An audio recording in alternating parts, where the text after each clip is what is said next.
Okay, this is called The Biggest Girl in Paris. I had these words in my head for a good few years, and this is what came from them.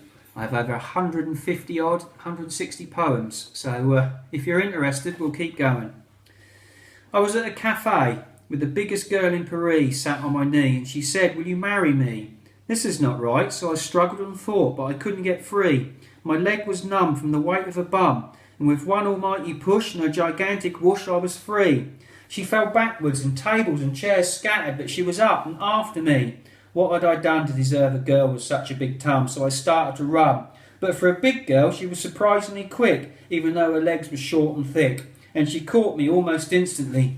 And she coughed and she wheezed, "Will you marry me?" I'd known her for years, we'd shared many beers. I never knew she felt this way for me. Her face was red and tears streamed down her cheeks.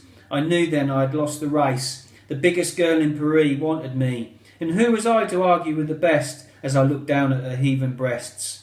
I knew she was the girl for me, so I got down on one knee and I said, "Will you marry me?"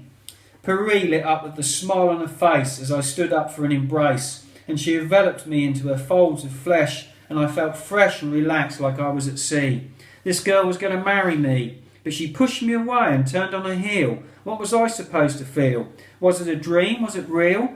People were staring at me. I ran after her and pulled on her dress. What had started this mess? She pulled away quick and there was a terrible rip, and she was gone, leaving me holding a ribbon of dress. With tears down my face, gathering on my chin, I turned and walked the other way.